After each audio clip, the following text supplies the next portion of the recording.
What's up, guys? Got Robbie here. You can't see me, but tonight I'm gonna give away. I'm gonna give away a Ben 10 ash can for every claim, no matter how much. Doesn't matter. All right. So I figured I'd throw that in there. We will talk about my back, which I threw out over the weekend, and I am in some serious pain, but still made it to the show. What's up, guys? And we have to find out what Robbie did in Florida for MegaCon. All right, so hang out. We'll be right back, guys.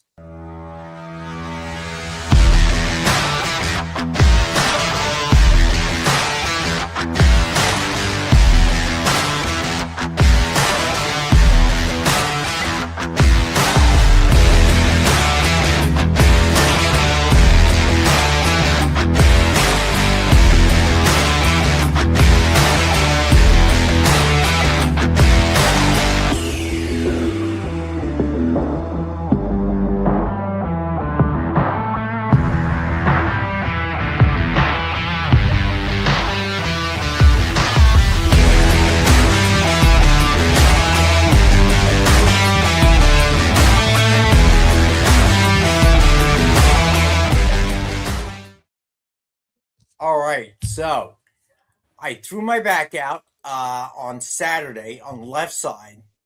Wasn't too bad. I got up Sunday, went to practice, didn't feel quite right. Went back home after practice, didn't think much of it. Sat on my couch, watched a lot of movies. Then this morning I got up and it had migrated over to the right side to the point where it was a struggle to get out of bed.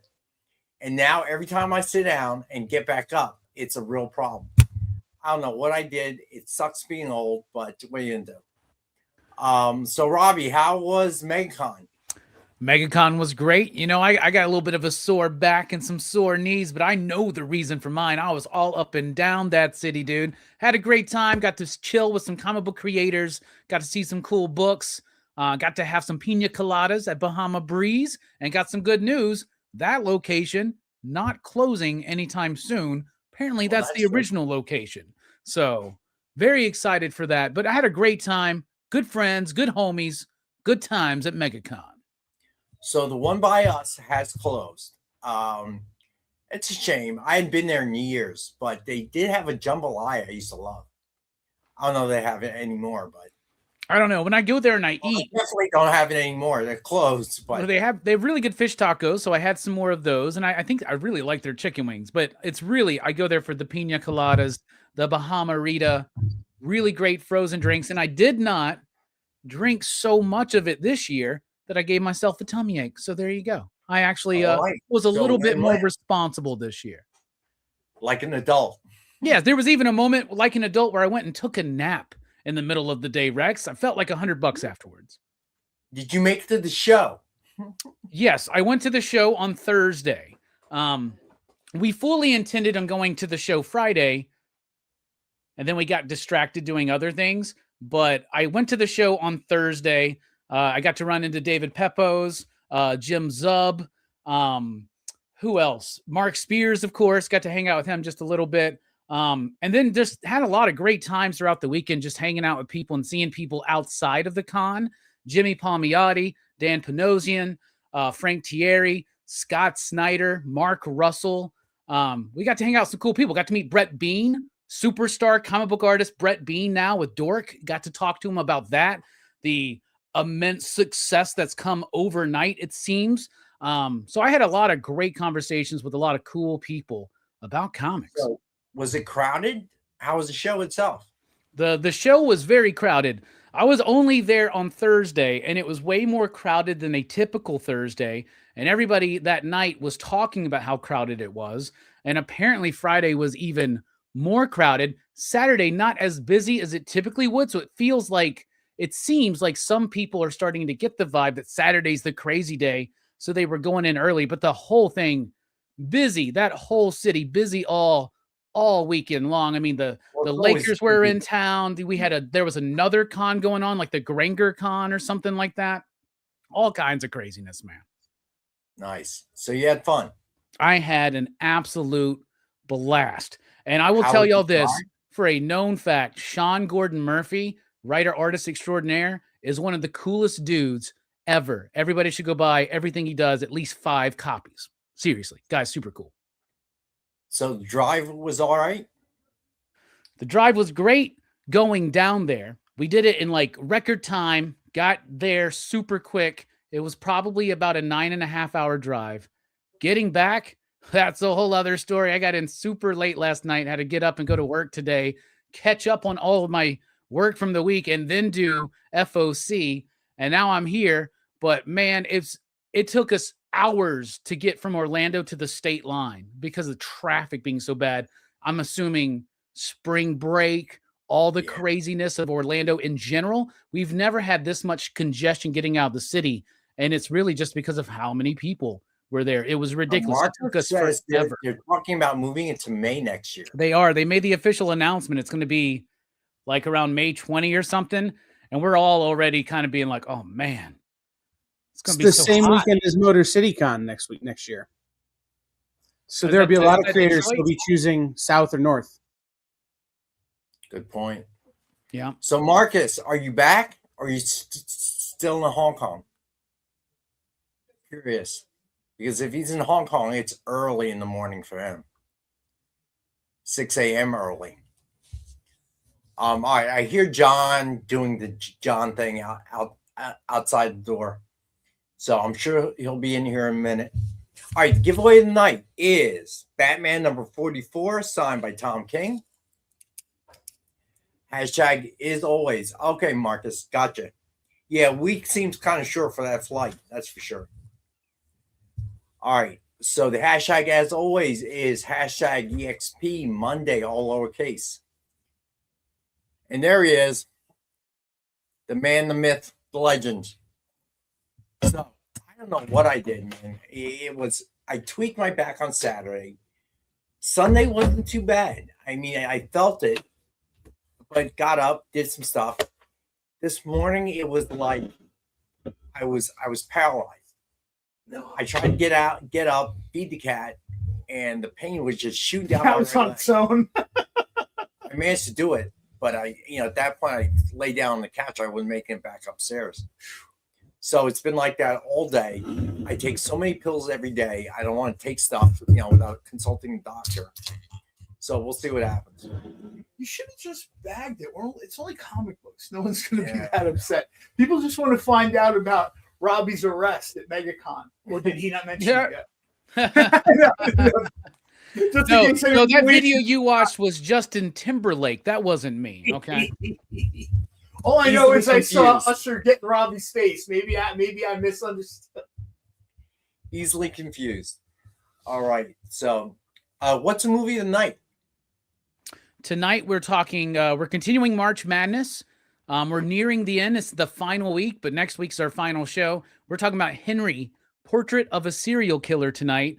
A very difficult, tough, hard film to watch for a lot of people, including people that think it's one of the most brilliant portrayals of a serial killer or madness in a movie. I really like the movie. Stars Michael Rooker, John McNaughton directed this one, the guy who directed Wild Things, and many other great films. So I'm very excited to have this conversation about a difficult and controversial, and I do believe impactful and powerful and important film. Even Siskel and Ebert thought so. Calling that a movie is almost, in a way, an understatement. So I just thought it's got that much like of an effect when you see it. Calling it just a movie is almost like a little bit. I just saw John Castle in the chat. Hey, Big John. We talked a little bit about it last week. John just lost his brother to cancer, and he's here with us tonight. Big John, so sorry, dude. Yeah, I mean, nothing but love, man. Just terrible. Yeah, I there's nothing we can say, bud. But sorry for what you went through. And he was way too young. So I'm glad you're back with us, John. So anyway, I want to address that. So Thursday I'm gonna go watch Project Hail Mary. Wow, really? Yeah, my daughter wants to go. Like in the movie theater? Yeah, in the movie theater. But you can't get it streaming. And I canceled all my streaming channels. We talked about I remember that. We talked about that. Now you're up to like Tubi and Play-Doh and Play-Doh mostly. I haven't tried Tubi yet. I will. I'll tell you right now, Robbie could probably back this up. If you're on a tight budget and you love horror movies, Tubi helps you out.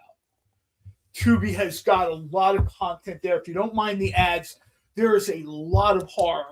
Everything I'm watching now has ads anyway, including Netflix, which I kept in Amazon Prime. You have like the Roku channel though, right? Because you have a Roku box. So that's how I get the what you call it. The Roku channel is where I find all my 1950s TV from Dumont. My wife, if she tries to watch the picture, it gives her a headache because it's so old.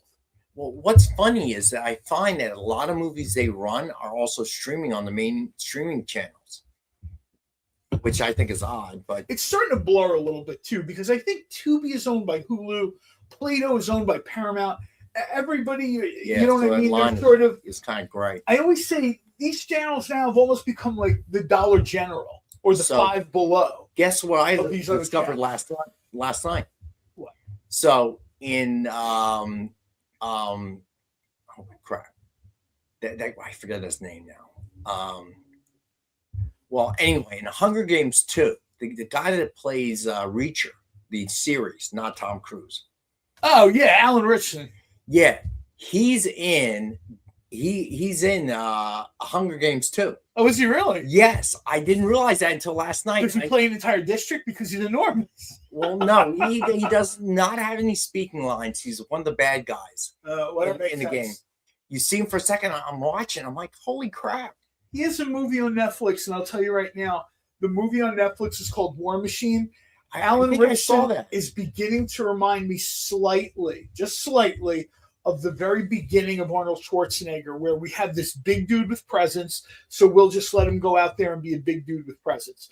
Because War Machine is super entertaining to watch, especially after you've had some beers and some wings. Yeah. His brother wanted to be a Green Beret or something like that. As a film, it is, a cinema. And aliens, it's not, like the not antithesis of Portrait of a Serial Killer. But it entertained me not a lot there, man. It kept me entertained though. But it's Reacher fighting aliens.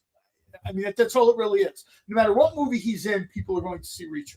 Yeah, you're probably right. You know what I mean? Like it's okay for Robert Downey Jr. to still maintain. Wait, he was Aquaman in Smallville? Yeah, he was Aquaman in Smallville. I did not know that. Was he in Friday Night Lights, the TV show, or no? He was in some other college football TV show, I think, on Spike TV. I think I might be wrong. So Marcus, not a Marvel. No, it's not that War Machine, Marcus. I would have been much more excited if it was. No. This is just Reacher plays a military dude. What a shock. Aliens come on. Aliens come on. He's at War Games, and look! Instead of it being War Games, it's Yeah, that movie made very little. I'll tell you what I would do right now, without a second thought. It's that thing where if I'm making the movie, Reacher goes into a remake of Starship Troopers, because that guy shooting bugs is me printing money at the box office. Doesn't matter. Yeah, story, we get it. Blah blah blah. Earth versus bugs. All I need is that guy on the hill doing the thing saying, so what do you apes want to live forever? That is me. That is me making money on the front and the back. That would actually work. Thank you, Eddie. Blue Mountain State. I knew it wasn't quite Friday Night Lights. They had a few kind of college football like clones of Friday Night Lights when that was really popular.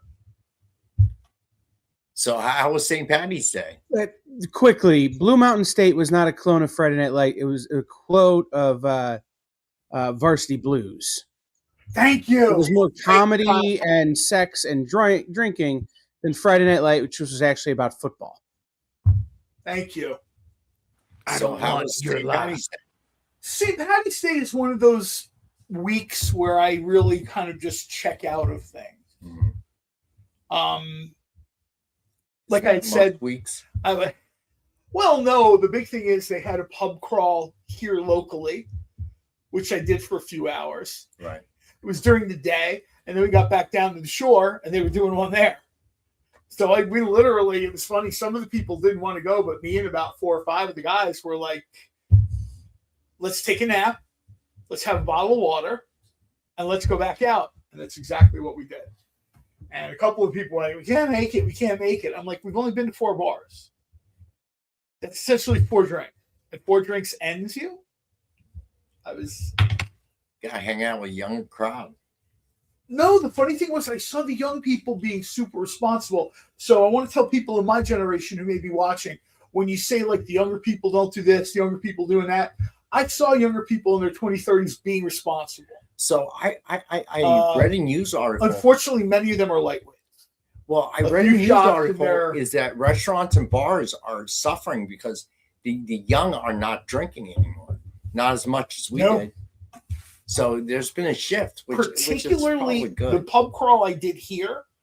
I bet the average age was 45 and up. Sounds about right.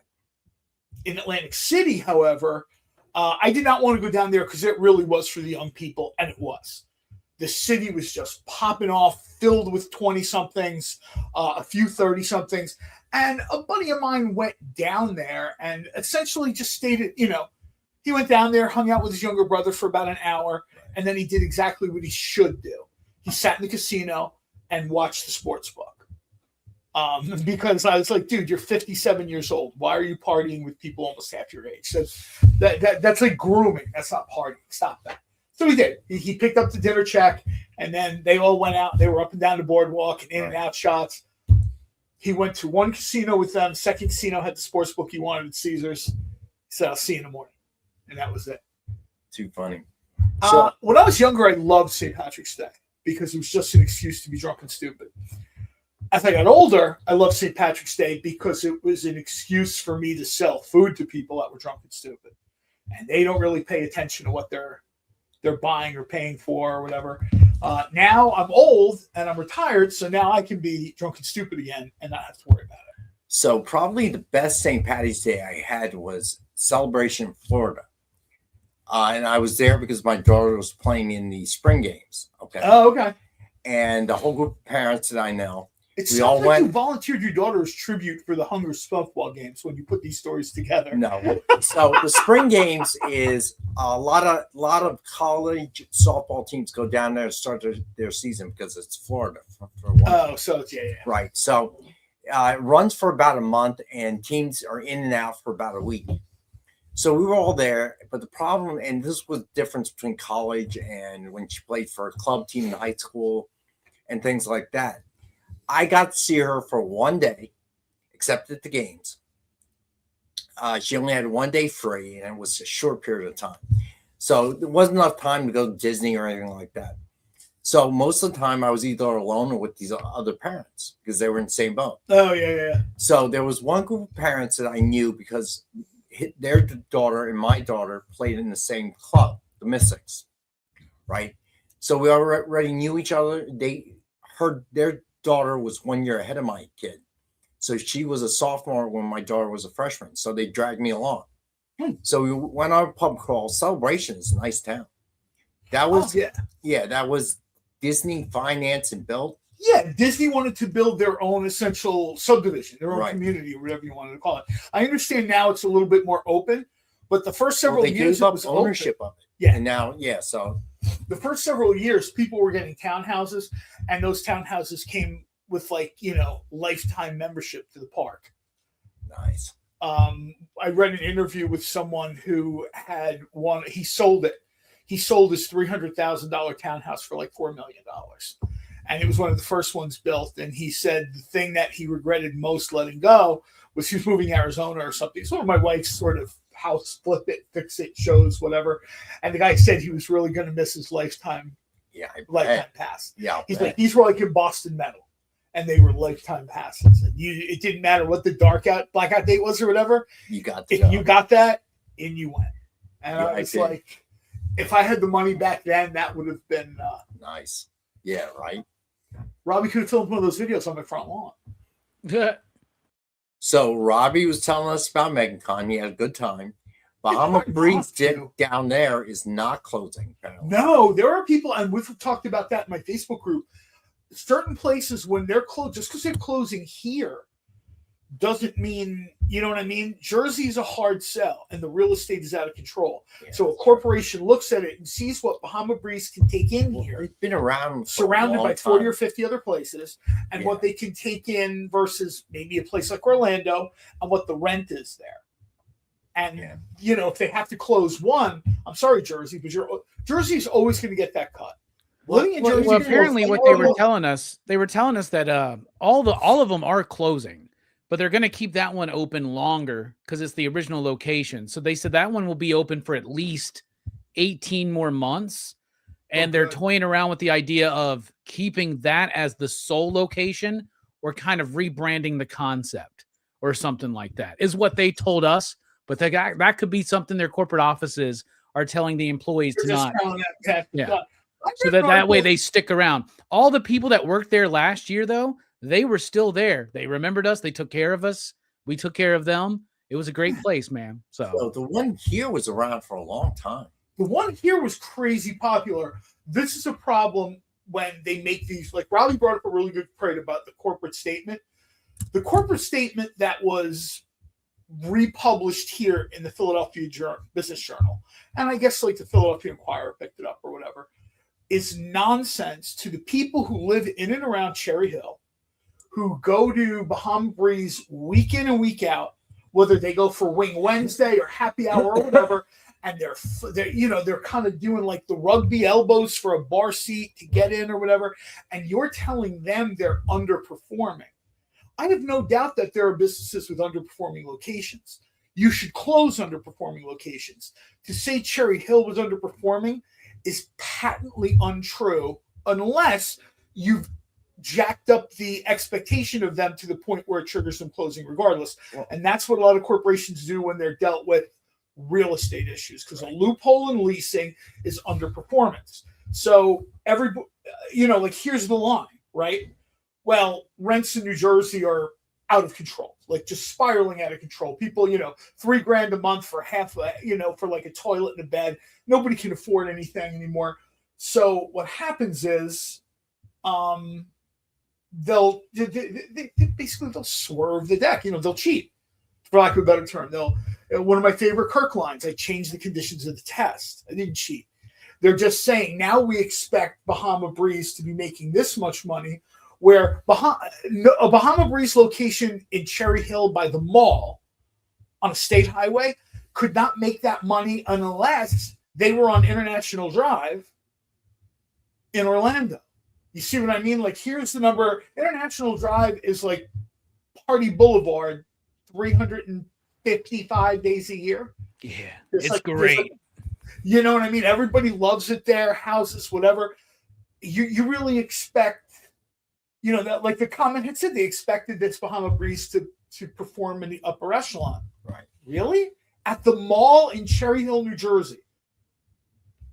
That, to me, that's a lie. Yeah, when they opened, you just want to close the location. Grill, there wasn't a lot of things. Yeah, you just want to lie. You want to close this location, so a sugar-coated, a bright, shiny lie. They take essentially a lie, they cover it with glitter, they put it out there, and there's nothing anybody can really do about it. So nobody wants to be the bad guy. Right. There are businesses that legitimately say right now, Grocery Outlet is closing a bunch of stores in this area, and they are taking the shot on the chin. They said we expanded too fast, and we literally can't make the numbers work. There is a huge percentage of people in South Jersey that are unemployed or underemployed that rely on Grocery Outlet. Nick says this all the time. Nick and I shop at Whole Foods. Not a lot of people are doing that. And I know this sounds like a smug thing, and I don't mean it this way. I shop at ShopRite on Union Mill. You know why? Because I know where everything is. Do you live behind there? Yes, and I know where. I don't even go to a different shop. Dox your house. No, wait. I don't even go to another ShopRite because it's not the same. Because I know where everything is. I know where the pasta is. I know where the cold cuts are. I hate looking for crap in the supermarket. It pisses me off. So that's why I shop only at ShopRite. My friend Natasha is just like you. She literally lives. She could probably walk to her house from your house. She's so close to that ShopRite. She goes to the gym that's in that strip mall. She gets her wings from the Korean place that's in there. And that they have really good wings, that place. Okay, Dan. All right, so what are you giving away to these people? All right, it so better be good. It better not suck. Do I ever give away anything that sucks? No. It's not like I'm giving you away. Do you read the comments? All right, so here we go. So before we go to the first break, just to remind everyone, every claim tonight, no matter how much or how little, will get a free Ben 10 ash can. So I changed the rules because Nick's not here. All right, so Nick's not here. So when we get back, we will get some of the books. We'll talk some more about who knows what. And we'll have a new feature. Look what I found in Nick's office. That's your feature. So we'll be right back. Hang out. So, the show is called The Geek Chat. And really, there's just a couple of geeks. I'm Rich. I'm Dez. And we are your hosts for this weekly guide into comic bookery and all the geeky stuff that goes with it. And that pretty much says it all. They talk about the latest movies and shows. Okay, I'll be completely honest with you. Overall, D+ movie. So the end. Did you know who that is? That's She-Ra, yeah. Yes. The new #1 comics of the week. We rep Samuel Jackson and we rep Mace Windu. I passed on this. I was like... No regrets. No regrets. I really wanted to like this book. I really did. Like, I really did. And just chat with each other. And with you. Oh, Daniel says, I dosed off with the first one. I have zero interest in the Joker Harley ship, not Harley herself. Enjoy, not for me. Yeah, this movie's gonna be rough for me to sit through, I'll be honest. The Geek Chat, Thursdays at 8 p.m. Eastern. Just a couple of honest geeks. Let's be honest. Come on. And that is why people watch us, because we're honest. Giving their honest opinions. And the thing you always have to remember about the internet is everyone has an opinion, and they all suck. Part of the experience.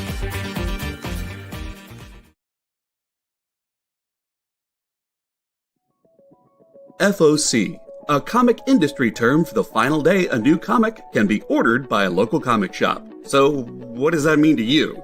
Well, it's your last chance to order a new comic book from your local comic shop. Order up! The FOC show will go over every book that's about to be cut off every Friday afternoon. I'm going to highlight some of the stuff that I think is really worth paying attention to, so that you can put in an order at your LCS for as many copies or as many variant covers as you want. Sometimes the store needs to know to up their orders. Never miss out on a popular comic again. Order up, part of the experience.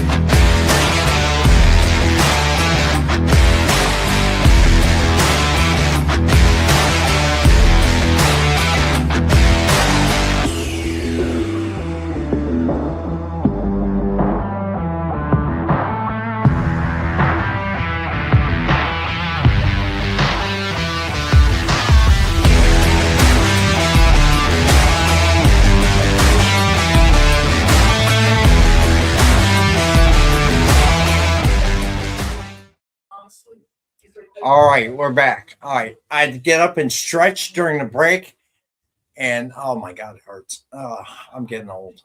All right, Alberto, what's up, bud? All right, so let's do shout outs first. Let's see who we got in the house.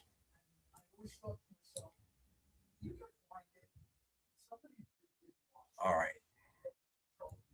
Hold on 1 second. My brain, it's my back that's hurt. It feels like my brain is not working right today because of the pain. Well, I've always heard that the backbone was connected to the brain bone. So thank you, Robbie, for your scientific analysis. All right. So we got Marcus in the house. Ed Weird, what's up? Barlord, Preston, what's going on, bud? Let's see. CJ in the house. Barlord, I say that already? I think I did. Let's see. Marvel fan, what's up, bud? Let's see who else. Who else is in the house?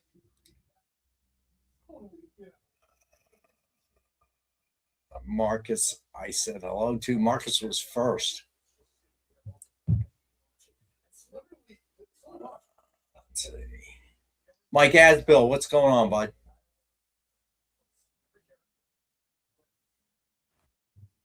Yeah, I hope it's not sciatica, CJ. Let's see. I'm missing some people here. Who else is here? Lorena, what's happening? Of course, Big John Castle.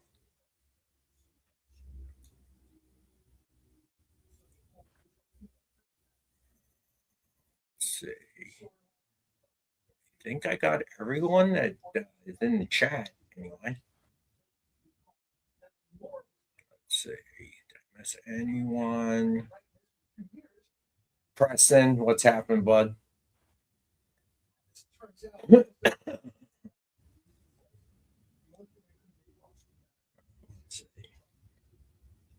think that is everyone. Dwayne's a pain. What's up, bud? And of course, Alberto just joined us. And Becky Bate, what's happening? All right. So the giveaway of the night is Batman number 44, signed by Tom King. And as I said before, every claim, no matter how small or how large, will get a free Ben 10 ash can. But with Amy out this week, I hope I remember. I will. Don't worry. All right.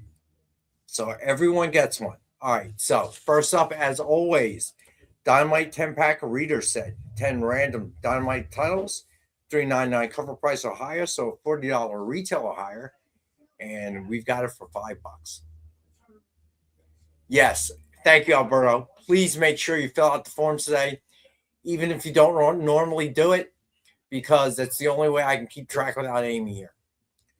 All right. So then the best deal we've ever had on the show, the Dynamic Forces Mystery Box. 2 CGC 9.8s or 2 metal covers or one of each. That's up to you. Also included is 1 virgin, 1 signed, 1 exclusive, and 10 back issues. $200 retail value guaranteed.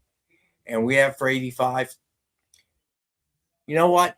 See if anyone will bite. I've lowered the price before, but I'm going to do it again tonight. I'm going to make it $70 tonight.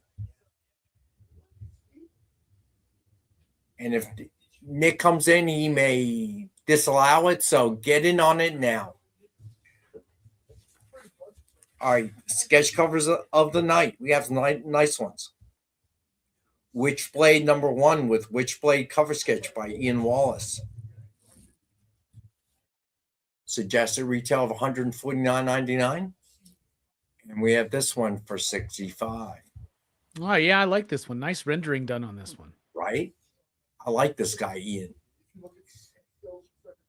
And then New Gods number 1 with Orion cover sketch by Jake Grave. A little Jack Kirby action there. I just thought he had giant hands. Suggested retail of $149.99, and we have this one for $65. Oh my God, John! So I was letting people in the office know that I have back problems. They all know that I've whined all day. My favorite character in the Watchmen, Ozymandias, is based on my favorite Charlton character, Peter Cannon Thunderbolt. Jeff, I don't think. And what does that have to do with New Gods, John? Absolutely nothing. New Gods. Is that Kyle? Does he still do these shows? Yes. Is it barbecue? Kyle's still in charge. Is it barbecue? Jay's off today, well deserved. So Kyle had to jump in. Oh, really? Yes, he did. Kyle does like 19 things. Have you ever seen like his Facebook feed? I just want to taste some of his barbecue. I'm not gonna... that barbecue. When he places and finishes, he'll send me pictures, and that stuff. I don't want pictures. I can look up pictures, dude. If you want, if I told you before, we could jump in the car and go to an event. Ohio isn't that far. Kyle, aren't a lot of your events in Ohio? Michigan. It's not that It's far. only a little further than Ohio. Dude, do you know how long that is in the car? I've driven pretty far for You're barbecue. talking about a man with a back problem right now, okay? Sitting in his chair for about, what, half an hour is killing me. You're talking about how long is the drive to Michigan? You know, like a lot of the people that I was hanging with this weekend, they're like all on Whatnot all the time, right? So they're like, they always have Whatnot pulled up. Like when they get bored, they just pull up Whatnot. And first and foremost, I was like, this is why you guys spend too much money, right? You just pull it up when you're trying to kill some time. But this one dude, my buddy Kevin, was sitting there and he goes, oh my goodness, this dude is on Whatnot selling barbecue. Like he had cooked barbecue and then was showing it off. He had like 20,000 followers or something. And then people would buy it, and then he would immediately like flash freeze it and then like ship it to you. Was it Kyle? It wasn't Kyle. I would rather die than be on Whatnot. Oh! You know, it's not like I didn't start and run an entire channel that's like the opposite of Whatnot. So wait a minute, Kyle, didn't you say you were coming to an event somewhere in the East Coast once? Yeah, we did it, and you know, nobody showed up. I thought John was coming. It was only like a 6-hour drive. Was it Baltimore? No, it wasn't Baltimore. No, it was Western PA, Eastern PA. Oh, that's far. We live in New Jersey, Kyle. Yeah, but I'm going to take if I had thought about it, we could have taken the train. It was only like 6 hours. When I looked it up, when I looked at the address of the office where I was, it was only like 6 hours from the office. Yeah, I wouldn't drive, but I'd take the train, especially because we're going to drink beers and barbecue. I don't know. The last trip I took to Florida with my daughter was in a car. And I think that one killed me. Although I did like going to Buc-ee's. But I think that trip, I was like, God, this is long. Jake Grade is one of the new guys, right? Correct. Because this is very cool. Isn't it? Yeah. I passed like 3 Buc-ee's on the way down to Orlando, Rex. I want you to know I flew by every single one of them. Well, you have one, what? That's an hour from you? Nice. Not even an hour. It's like 20 minutes from me. Yeah. See? So, of course not. It's like me going out of the way to go to a Wawa. No, you know what? They had just put in Raising Cane's in Orlando. And I've never had Raising Cane's, but I always hear everybody talk about how great it is. It's all right. It's all right. It's all right. It's all right. All right. So, Alberto, major announcement. Just pulled a Mr. Miyagi. Yeah. It's all and right. pinched a fly in midair with 2 fingers. Of course, we don't have video, so we don't know if that's actually true. Just, I'm kidding. About the only show where you can share that and people would care. My favorite part of that movie involving that bit is when Daniel does it and Miyagi's like just so sick about it and just gets up and walks away. He's like, he does it his first time. Cracks me up. Okay, Alberto. Sure. I can tell you opinions. So, Kyle, if you do one in Eastern PA, John and I will come. We're actually winding down. This may be our last season, so we're gonna figure that out. How come? Just because I do like 19 things, like John said, and Yeah, he really is. it's not a lot of time. To a certain extent, Kyle is almost like a living Venn diagram of everything I like. Here's barbecue, and here's comic books, and Kyle has a history with professional wrestling, which he can go into on his own. And all these things, it's really funny. If you look at all these things, and there's Kyle in the middle. And I thought to myself, that is too funny. I want barbecue now. I want barbecue. Just saying. You should get on Whatnot. This guy's on there. He sells it. Oh, my God. I'm not ordering barbecue from It Whatnot. blew me away. I was like, how does this work? Is he just okay? That sounds crazy. Apparently, he makes the claim he's the only one selling barbecue on I guess Whatnot. for me, stuff like that is I believe that. Because if I really needed something, like a comic, if I literally needed a copy of something, I'd literally just ask someone in the experience. Because everybody's a retailer, pretty much, right? Somebody's going to have if I need something. So, like, I'm never going to go and look on, like, an app, which is just all, isn't that all just claim shows or whatever? So, you know, I would literally say to somebody, hey, look, you know, does somebody have this, you know? All right, so hold on a second here. That's assuming Nick didn't have it in a pile in his office. Then Yeah, right. If you could find it in his office. I saw the foil covered. All right, you know what? All sketch covers tonight, $50. What the hell? Somebody buy that New Gods cover. That's awesome. Nick's not in the office special tonight, everybody. Let's get Rex in trouble. Come on. 50. Nick comes Heel back. Robbie comes out. Nick comes back in the sheriff's department. He's putting a sign on the Watch door him that he's pop never up in the chat. repossessed. Watch him pop up in the chat in about a minute. All right. No, it's just Kyle All will get sketch attacked. covers. Shut the $50. show off. All right. So next one is Silverhawks #1 with Melodia cover sketch by Tracy Medina, Joe Delviato, and Mariano Nicieza. Oh, this one is a connecting cover. And I don't say this to be insensitive, but Kyle will put on Facebook, like if he's having like a health issue or something. And my first thought is, of course you're having a health issue.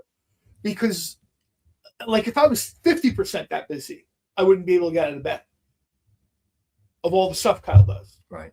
Like I get tired reading his Facebook page. There's so much stuff going on there. So I'm like, yeah, oh guys, whatever. And I see like, he's at the doctor's office or the hospital or something. I'm like, yeah, of course he is, dude. I have a full week of So not that doing any food competition is tough.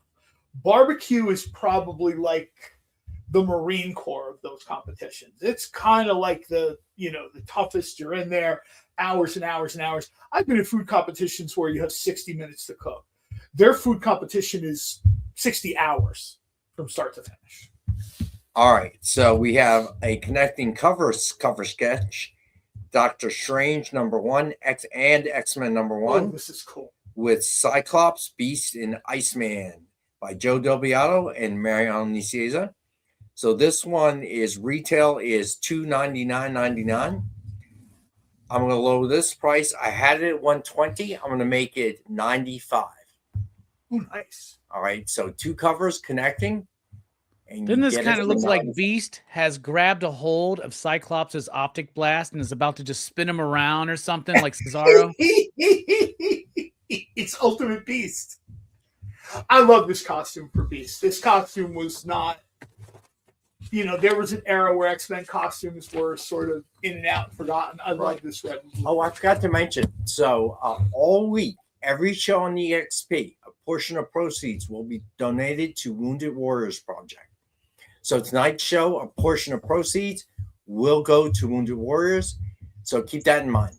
Just a small addendum to that. Some shows are supporting Mission 22. Some shows are supporting the Gary Sinise Foundation. And so like Wounded Warrior, Gary Sinise, or Mission 22 are the 3 veterans organizations we're working with. Wounded Warrior and Gary Sinise are based, they help wounded veterans, obviously.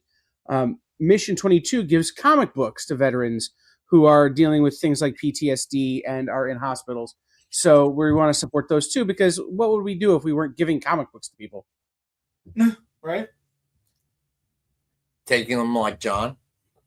The least deserving people. Hey, last year when their box of comics was sharp, I took them over and I brought them over to the Armory on 38 and Armory, the National Guard Armory. Well, is that still 38 when you get to Vincenttown? I think that becomes the Mount Holly. I don't know if that's still Route 38. I think it might become something else, that road. To me, it's always 38 because I just go straight out that way. Right. But no, it becomes something else. We used to cook. Pemberton. Yeah. We used to cook that. We used to cook and bring food or whatever. And I still know the guys a little bit. And I just brought over the box of comics, and they were like, they were just so. Oh my God, you didn't need to do that. And I'm like, it's just my friend's comic book store. He said to give these away. Yeah, it's not like I paid for them. I don't pay for comics. I'm John Cole. Well, I didn't say that. I do pay for comics. I don't pay for Dynamite Comics anymore. That's good enough. All right, so if it wasn't for me, this brand would have been forgotten. No, that's not true at all. That's not true at all. You didn't buy that many when you were buying them. No, the truth of the matter is Dynamite was always going to have an upward trajectory. I was always happy to be, a social media cheerleader, but Nick kind of has this good idea of what people want to see, and then he calls Joe or whoever the editor is, and they just they have a system that works over and over and over again. All right, so last one is the Flash #1 with Flash cover sketch by Josephine Tamarccio. Suggested retail of $149.99, and as always, I discounted this to $50. Nice. Don't disappoint me, people, because I'm going to probably get in trouble for this. All right, time for our second break. This one's good. Nick should keep this one. I think he's got enough, don't you? I wonder if he has like a flash room, like like the Flash Museum in Central City. I wonder if Nick has a room like that in his house. I don't know, but I know he probably has tons of original art of the Flash. But anyway, tons of original art here. All right. He told me one day, he goes, "Oh, have you seen this before?" I I was like, everywhere. "What?" He could open a museum with the amount of art he has. All right. It's only been about 15 minutes. We don't need to take a break yet. Oh, really? I thought it was 6:45. Did I get it wrong? Well, I mean, you went to the first one a little late, so it's only been about 15 minutes, so we can hit this one a little late too. All right, sounds good. All right. As long as well, usually I'm worried about when that's Jay up. Jay, it's like, guys. I see Alberto in the chat talking about sushi art. I got to meet her at MegaCon. She's really cool. Very, very sweet, very cool person. Yeah, very, very cool. She definitely is. My homie is like a friend of hers, like out in, I don't know where he met her. He's from California. I don't know where she's from, but like they know each other. You could tell because like, sometimes people say they know somebody and then you're like, oh, you don't really know this person. And then you see him, you're like, oh, you do know each other. It was one of those kind of situations. I like that. Cons are good for that stuff. Yeah, it is. All right. So, to remind everyone, we have sketch cover commissions still for sale. So, you choose the artist, the character, and the book. All right. So, for $100, it's Jessica Court, Tracy Medina, or Jake Grave. You pick the character, and if I have the blank, you pick that too. If you don't care that it matches the character, I have tons of blanks, so I can definitely fill. Do we have a Peter Cannon Thunderbolt blank? I don't know. I was going to say, I don't know. That might be a little too obscure, but Probably. If we have a Peter Cannon Thunderbolt blank, I might have a. I would think we would. At some point we must have done one. I would think so. Alberto. The sushi one? Maybe not yet. I know it got shipped over the weekend. Yeah, no, Marcus.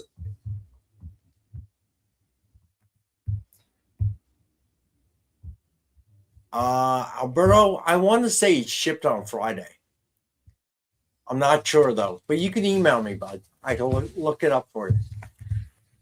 All right, so let's do I knew there was a disturbance in force. Amy isn't out there. Yeah, no. So again, reminder: fill out the form. Yeah, you should have gotten an automated email, Alberto, if it did ship. I'm pretty sure it did, though. I kind of remember that. Yeah, so it would have come with the tracking number. That's what the automated email is for. All right, so here we are. Moving on.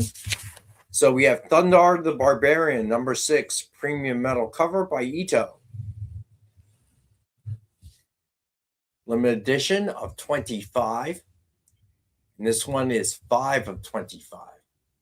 These are so cool. It is cool, isn't it? All right. Oh, you know what? I forgot to bring it. What? So there is a spot foil book for Thundercast number 24. But the problem is when you scan it, the silver becomes black. Yeah. So I want to have that book with me when so the you show can hold starts. it up to Yeah, but that black sword looks kind of dope. Like, let's be real. I think the That's scan is not how it looks. It's like a dark saber. Actually, is the problem. The eyes in the sword, that's what a spot foil is. Okay, the eyes might be weird. I didn't notice that. I was looking at the sword. Yeah, so, all right. I was So- peeking on Jeff's desk, and he's got one on the desk for, I guess, whatever. And I was just like, oh, put that down. All right, so then we have Archie in the Army of Darkness, number 2, premium metal cover by Robert Hack. Also limited to only 25, and the one I have is 5 of 25. And I have this one for 100. Great cover, and I can imagine this looking really, really cool in person. All right. You would imagine correctly. I was just out there at the desk and I was like, these are very, very cool. All right, then we have Thundercats number 24, premium metal cover, Dynamite.com exclusive, limited to only 25. I have 2 tonight, also Ito covers. One is 22 of 25, and the other one is 5 of 25. And we have this one for 100. I cannot wait for a metal cover for Ben 10. You have to wait for the book to come out, bud. I You want the Ashcan? don't know if I read it, but yeah, I'll read it again. Okay. Sure. All right. Then we have Thundercats number 24, spot foil cover, Beyond Wednesdays and Dynamite.com exclusive. Limited edition of only 100. And where you see black is actually silver, believe it or not. And I'll grab the book at the next break.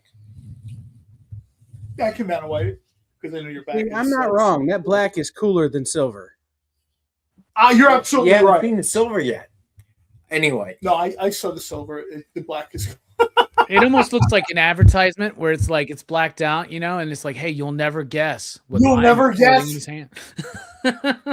The Sword of All right. Omens, guys. When it's black, it's like the sword of woe. This one we have for 25. Bruh, you should call Declan and give him that idea. That's actually a really good idea. There's an opposite or something, right? Like, that'd be cool. There's an opposite. All right. Then we have Thundercats. Amy, can you get Declan Shelby on the phone? No, I cannot. Especially not this week. Especially not this week. Yeah, and it's only like 1 o'clock in the morning where he's at, so I'm sure he'll be cool Right, with that, that right? will go over real well. Thundercats number 24, the set, trade dress, and virgin. Only 450 sets made. Also, Ito cover, of course. And have this one for 35. Tracy, what's up? Hey, Tracy. Oh, cool. Thank you, Tracy, for letting me know. All right. Then we have Red Sonja, number 1, second print. It's 9.4. And we have this one for 50. And that's a Ginny Frizen cover, isn't it? Yeah, it's a Ginny Prison. Those All are right. popular out there. And it's black and white and red. I love that. That Fight Forever, number 1, second print. Have this one for $5.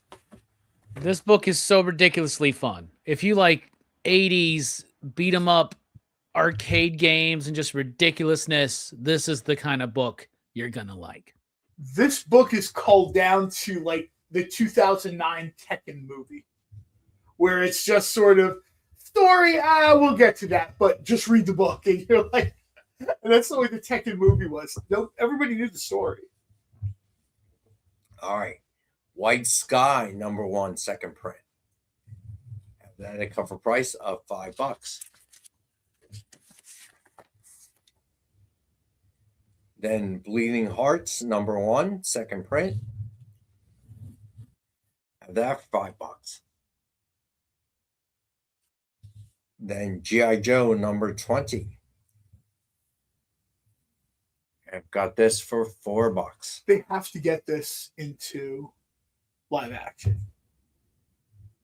G.I. Joe and Transformers. This has to be. I know there's always an idea and it's stalled or whatever. They need to get this into live action. Yeah, and at least we're getting the animated Energon universe on the horizon. That should be fun too, right? But yeah, they should definitely stop taking random pitches for G.I. Joe from random creators giving random ideas for the movie, so just so they can say no and just let like Kirkman do it, let him spearhead it and figure it out, And yes, Alan Richardson can be Duke.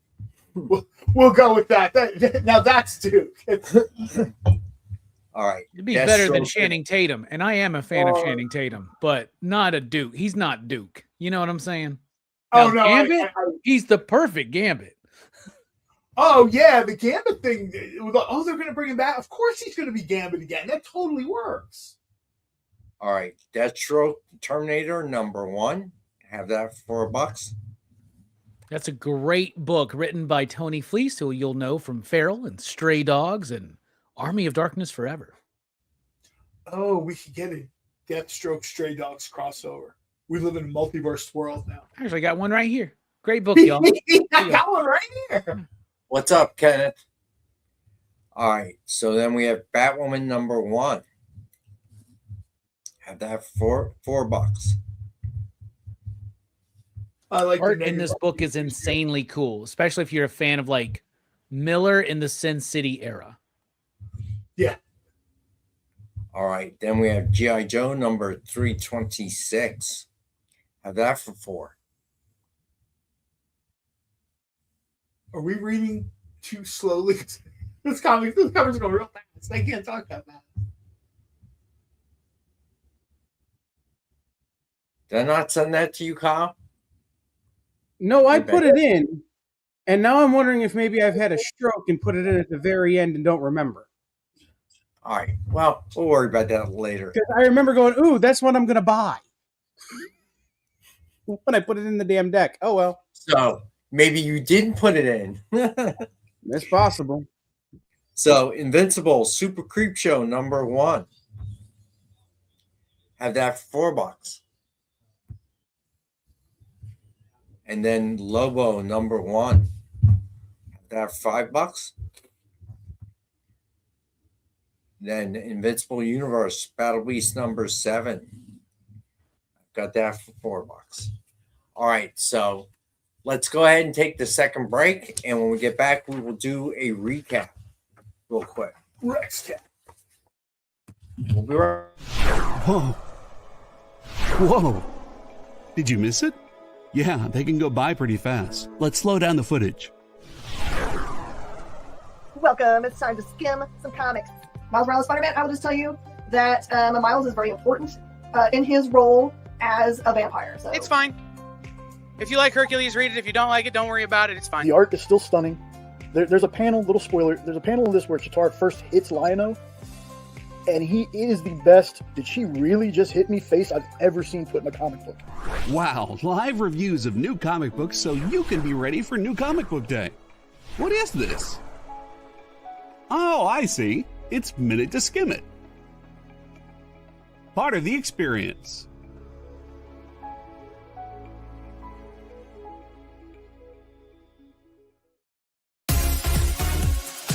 Did you know that Arthur, King of the Britons, and Monty Python and the Holy Grail was played by a famous Graham?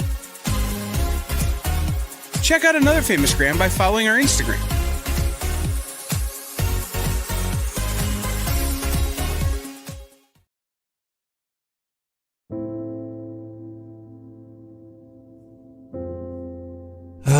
Boring old Tuesday. Kick it! Anyway, let's get to it. Henri Copen scours collections and comic shops to bring you the biggest deals on beautiful comics. I'm very eager to sell these books. Plus, he smashes those other boring sale shows. Henri's got fire, excitement, personality, key books, FOMO books, Sexy FOMO books for you. a cute dog, weird accents, 69, bro! a wheel of skid bark. They do wheel spins at the end of every show. You'll laugh, you'll cry, you'll score huge bargains. That is Haktua magic right there, all right? Kicking it with Henri, Tuesday nights, part of the experience.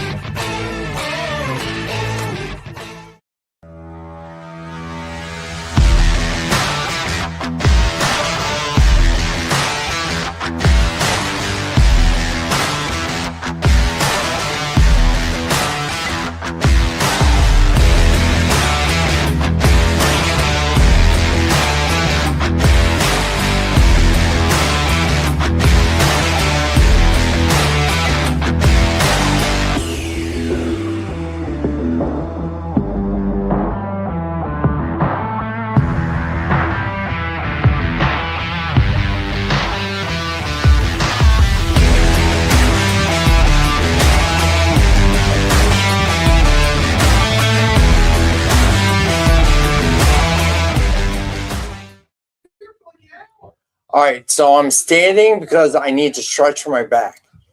It is really hurting. Oh yeah. So I'm open to any solutions, any remedies that people have. This hurts. It's getting worse. I guess it's been a full day. So I got to figure out what to do for dinner. Oh my gosh. Have you tried the ancient remedy of cocaine? I have not. Oh man. Seemed to work for everything before about 1945. Oh man. So yeah, I really felt my age today. I woke up this morning, and when I stepped off the bed and tried to get up, I realized something was wrong. The pain shot from my right side. Sadabu, what's up? Yeah, I know. So I knew I had a show today. When this happened before, not quite this bad, I thought that I'd be able to walk it off. And every time I sit down, I get back up, I have to walk it off again. So I don't know, maybe tomorrow. But, I'm supposed to get blood work in the morning. I have an eye doctor's appointment around 10 or 11. I forget now. Chamomile tea bags. I don't think I have chamomile, and there's no way I'm going to the supermarket after the show. All I would do is I'm thinking about drive-through at this point, because getting out of the car, standing it's like I sit down and I get up and the pain shoots through my right leg. I am drinking tea, actually, Tracy. But I didn't take any painkillers like Tylenol or anything like that, because I take 3 blood pressure medications, a statin, and aspirin. So I take aspirin at night. So I don't know, Sadabu. I really don't. I tweaked the left side of my back, and that was on Saturday. And I got up Sunday, felt some of the pain. I run into something and I bruised myself. So those of you who have been wondering if the horror anthology comic I pitched to Nick for Dynamite, keep waiting. So then it migrated this morning for some reason to my right side. And I don't know if I slept wrong, or somebody here who also has back problems said maybe because of what happened on Saturday, I was overcompensating with my right leg, and that's what's causing the pain in my right side of my back. People do that in the food industry all the time. If it's a leg, if it's a back, if it's an arm or shoulder, right, they overcompensate, and then they're just out. Then there's just, I can't raise either arm or whatever. So I may take tomorrow off. So if you claim something and you don't get an invoice tomorrow, you know what happened. Even though it's an old remedy, we're old men. Get in the bathtub, way more Epsom salts than they recommend you use. Right. Get in there and just sit there. Every time the water cools off. I don't have Epsom salts either. So everything. Stop at ShopRite when you're driving home. I am not going to ShopRite, dude. Are you sure? Because I usually follow you in the ShopRite a lot. Yeah, not today.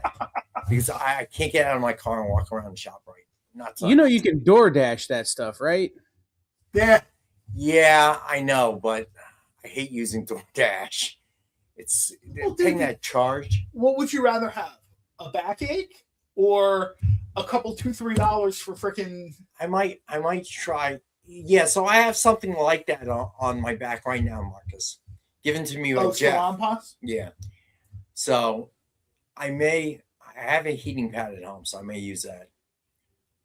Yeah, it's just it makes me feel old. Kyle, are you ready to announce your cookbook following your retirement from competition cooking? That's actually not a bad idea.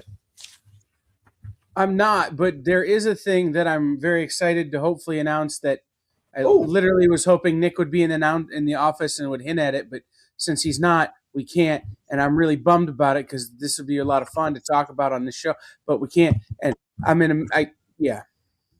Do you want me to go get Nick? He's in the other room. He is in the office now. No. Because as it turns out, based on the email I was just reading, I have to keep my mouth shut. Oh, okay, never mind. I mean, as someone who's blabbed way too much about Dynamite books, I totally understand. I just wanted to say if you needed Nick, I'd go in the other room and get him. Employee. All right. Let's do a recap. All right. So the giveaway tonight is Batman number 44, signed by Tom King. Hashtag, as always, hashtag EXP NCBD. Or no, Hashtag EXP Monday, all lowercase. Sorry, guys. I think you know exactly what you need for your back, bro. That was a Freudian slip right there. Okay. I was What? gonna say it, then I was like, I don't know if I'm allowed to say that, but you said it, so that's what I would recommend for your What back. did I say? A comic? You said New Comic Book Day, and Robbie thought you said THC Oh, or Oh, I CBD. thought you said CBD. Okay, my bad. Maybe I'm the one thinking about it then. yeah, maybe. You think? That's how he makes it through that massive road trip from Orlando to Alabama. Thank you, Kyle, for translating, even though we speak the same language, I think. Yeah, but decades apart. We're old now. How many times are you going to say that? Until we stop being old. Nice. Then we're dead. EXP THC. Nice, Marcus. Although I got to tell you, this cover, the way the dress is, this reminds me of like a John Byrne cover. Like if you've ever seen the way John Byrne does like formal gowns or whatever, he makes everyone look like Princess Diana's wedding dress. All right. So I saw earlier in the first hour, half hour, somebody saw Project Hail Mary. I forgot the book. Did you want to read it? I'm listening to it now. Oh, you are. Okay. I'm listening to it, and the movie was. I wasn't saw going it? to see the movie. Yeah. Of course you did. What am I saying? I don't want to say too much. I don't want to spoil it. There is some differences between There always is. the book and the movie. There always is. I just it's just a great story. I mean, there's not a lot you can say here. This won Best Audiobook in 2022, and this story will probably be next award season. You'll be hearing. It's just a heartwarming story. It's very cool. It's got some super timely messaging. It's got sort of some evergreen messaging about humanity and what it means to be What's human, going on, bud. and how you find human behavior in very strange places. That's true. There's a lot of levels to this, which if you think you're just going to see like a guy with an astronaut or whatever, sure, enjoy the movie. I would never tell anyone It to got do that. great reviews on Rotten Tomatoes. Everybody's loving it, apparently. Like all I hear is super positive. Like not just like the movie's good, but like this movie's great, best movie of the year so far. It's This very is good. this is my I favorite think movie in a long time. So yeah, I'm excited to check it out. If I wasn't doing MegaCon this week, I would have been there because I've been pumped. Book to see it apparently for is a while. the book was excellent, so they had good source material to start from. So Yeah, I like I said, they always make changes, whatever, blah blah blah. But essentially, in all the ways that matters, it's the same story. right. And I think, like I said, I was going to read the book, and I had people tell me, "Look, dude, you're an Audible guy. Trust me when I tell you, this is like the best reading." And so after about 60 pages of the book, I literally nope. And I was listening to it, and I'm about 2/3 of the way through, Right. and I'm like, "Do I want to wait till this is done to see the movie?" And then I'm like, "Nah, I'm me waiting for a movie is no." Insane. No. So it's one of the movies where almost like the first time you see 2001: A Space Odyssey, you've seen a science fiction movie, but you're not thinking about science fiction. And that's exactly what this movie reminds me of. You've just seen a science fiction movie, but for some reason you're not thinking about science fiction. You're thinking about all the sort of things of the movie, you know what I mean? Like the story. And I mean that in a good way. That's sort of Thank you, Alberto. All right, so then we have Dynamite 10-pack reader set. 10 random Dynamite titles, $3.99 cover price or higher, so $40 retail or higher, and as always, we have $5. Then we have DF Mystery Box. 2 CGC 9.8s or 2 metal covers or one of each. 1 virgin, 1 signed, 1 exclusive, and 10 back issues. $200 retail value guaranteed. Normally $85. $70 for as long as Nick doesn't figure it out and come in here.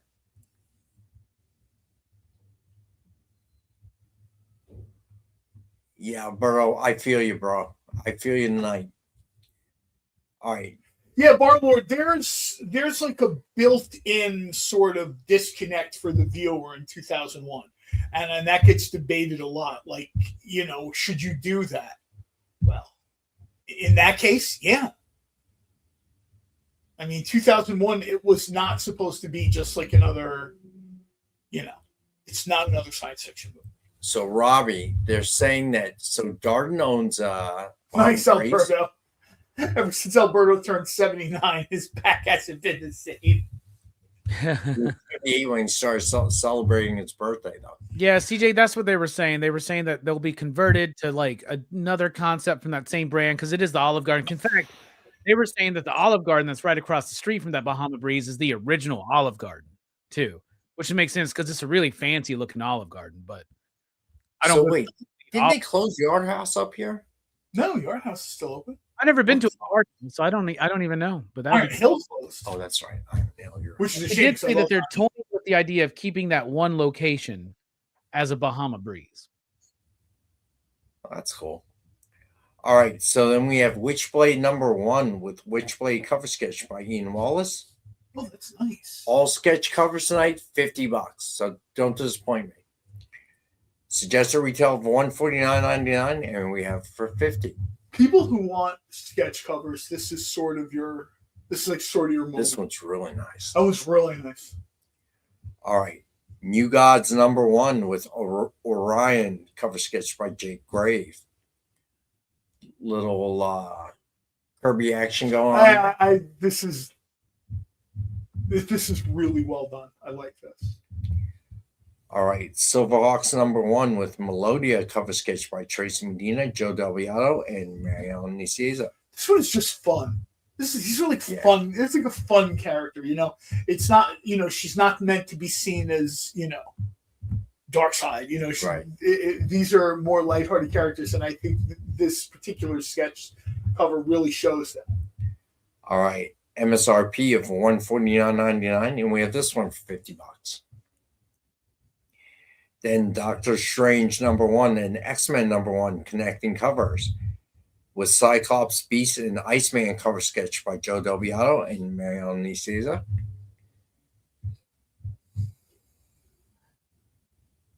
Well, I can ask him, Alberto, if there's something that you want, I can always make the request.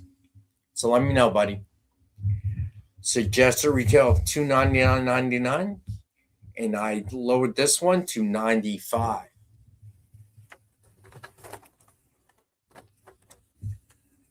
Two cover sketches for $95 is pretty much. It's all right. So then we have Flash #1 with Flash cover sketch by Josephine Tamarchio.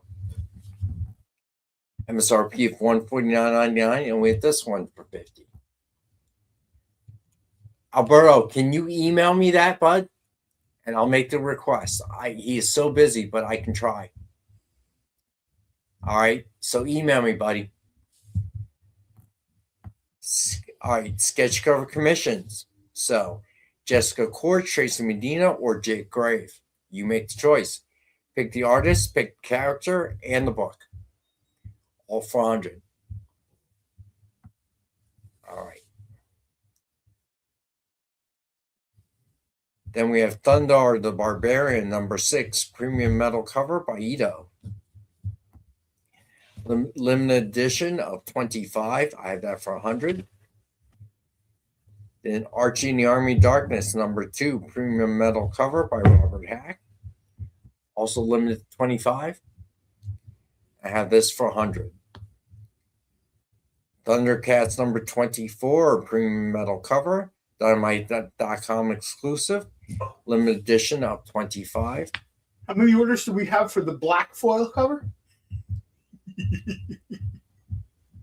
And we had this one for $100. Then Thundercats #24 spot foil cover Beyond Wednesdays and Dynamite.com exclusive. Yeah, Kyle's 100% right. This sword looks better black. Limited edition of $100. And I have this one for $25. We're going to call this one the Sword of Woe variant. And then Thundercats #24, the set, Trade Dress and Virgin. Only 450 copies, sets put together. And we have this for $35. Then Red Sonja #1, second print. This one for $50. It is a 9.4. Then Death Fight Forever, #1, second print. I have this one for $5. Well, error versions. We have the regular comic coming out this week. We'll get to that in a sec. Then I have White Sky #1, second print. Have that for $5. Bleeding Hearts #1, second print. Have that for $5. G.I. Joe #20. Have that for $4. Deathstroke the Terminator #1. Have that for $4. Then Batwoman #1. Have that for $4. Then G.I. Joe #326. Have that for $4.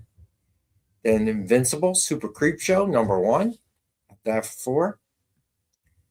Then Lobo #1. Have that for $5. Then Invincible Universe Battle Beast #7. Have that for $4. All right, so then we have the new books coming out from Dynamite this week. We have 3, I think. I believe it's 3. Supernatural. It's Yes, Army it of is. Darkness and Archie. No, it is Supernatural. Vampire #12. And Thundercats #25. All right, so Supernatural #6. Cover A by Clayton Crane.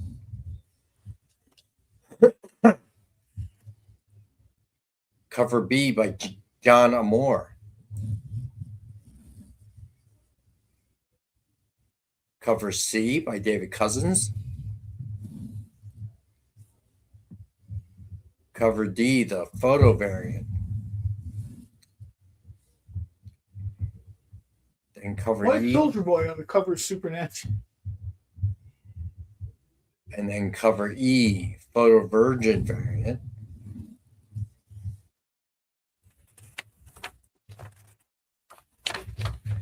Then cover F, the 1:10 ratio David Cousins black and white variant. Oh no, I'm interested. All right, cover G, the 1:10 ratio John Amore virgin. Then we have cover H, the 1:15 ratio David Cousins black and white virgin. Then we have cover I, the 1:15 ratio Clayton Crane virgin. And we have that one 15. Cover J, the 1:20 ratio David Cousins virgin. Have that for 20. Then cover K, the John Amore black and white variant. Have that for cover price. Then cover L, the 1:5 ratio John Amore black and white virgin variant. All right, and then Vampirella #12, cover A by Lucho Carrillo. Cover B by Derek Chu. And then we have cover C by Joseph Michael Windsor. Then cover D by Elias Chatsudis.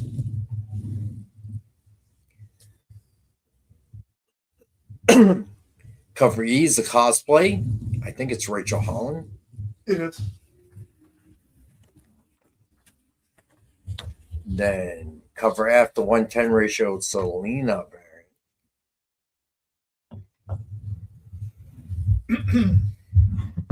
Then cover. He's having bad reception.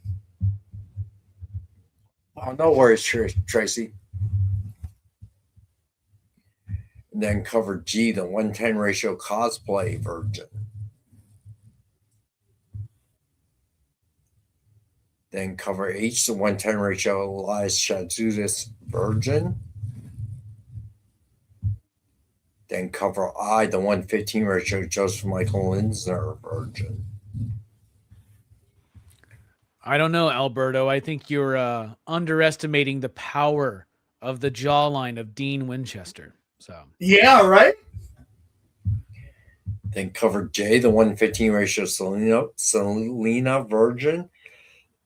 Also, just to say, at least at my shop, I don't know how other shops are because nobody, I don't know their numbers. We actually sell more of the photo variant of Supernatural than any other cover. It used to be the same way with Buffy comics back in the day, too. Yeah. All right, cover K, the 1:15 ratio Derek Chu Virgin. Speaking of Buffy, Nicholas Brendan passed away over the weekend, and Chuck Norris. Yeah, I saw that. Yeah. From what? Did you guys hear? I haven't heard. Yeah, no. He's had health issues in the past that he's been pretty honest about. So people are assuming those two things are connected, but I don't think there's been anything official. And of course, Chuck Norris passing away. Yep. It's gonna happen eventually. I mean, he's not William Shatner. He just turned 95. Oh my goodness. Shatner's turned 95. The captain is not quite ready to beam up yet. Sam Keith as well. Yeah, I don't know if it's because of my age or whatever, but it seems like so many people are just passing along. Well, Sam Keith was particularly, he was a younger guy. Yeah. I mean, not to be rude, but when Chuck Norris passes away, you're like, well, it wasn't a shocker. Like an octogenarian, so you can't be. But he just released a video of himself training, so it was kind of. Apparently, he was in Hawaii, and he had a health scare, and the scare turned into, Good night, guys. Be well. Feel better. Thank you. All right, so Chuck Norris. Everyone knows my fandom of Bruce Lee. So Chuck Norris is tied into that because his first film debut was what's now called Way of the Dragon, but back in the day it was called Return of the Dragon. You think when Norris got to heaven, Bruce was waiting for him? We're going to finish this right now. So, yeah, well, you think about it. He's been around a long time. I think Bruce Lee was 32, 33 when he passed, and that was in the early 1970s. Yeah, I mean, I think the first movie that I remember Chuck Norris kind of being the star in was a movie called, I think, The Octagon? Yes. And that is maybe 1980, 1979, 1980. Right. And he's already like a grown man. He's in his 30s at that point. Yeah. He's not like a young guy or, pretty boy in it. He's already like a grown man. I have to say that whoever told him to change his hairstyle did him a solid. Because in Way of the Dragon, dude, that bowl cut he had was not happening. That was not happening. Okay, so when he started making his own movies, they gave him that brushed back kind of hair. Well, I think that was the time period too, right? Suddenly everybody's using like mousse and blow dryers, guys are doing it, and that's where he gets that sort of the total Jim. Chuck Norris. Yes, I remember that. Hey, dude, he used to sell Wrangler jeans in the back of comic books. There were ads. Chuck Norris's Karate Kick pants or whatever. And I guess they had an extra gusset or something sewed into the jeans so you could try to do Chuck Norris-like kicks. The problem is, if you're not Chuck Norris, you're really just kind of flopping on the floor. So it was so obviously everyone knows my fandom of Bruce Lee. So Chuck always remind me of that. So when Bruce Lee passed away and Chuck became a star, I saw Steve B. What's up, bud? I started watching. Thank you, Steve B. So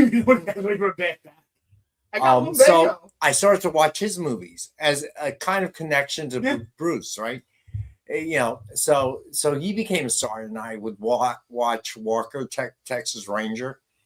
I still watch to this day because it's on what's Tubi or something, or Amazon Prime? No. What's that local channel that I watch? Me Too? MeTV or something? No. Heroes and Icons. Okay. With all Star Trek stuff. So on the weekends you'll have Walker, Texas Ranger, but I did see the listing on Roku, one of the Roku channels. So if I wanted to binge that, I could. So I was definitely a big Chuck Norris fan. And then he made the precursor to the movie that he made, that he was a Texas Ranger, but he was not the good guy that Walker was. What was it called? Lone Wolf or something I think like that? it's Lone Wolf. Yeah. I think. So that one, he was kind of a bad guy, but all right. Well, that's good at least. I don't know. I just feel like so many people pass of late.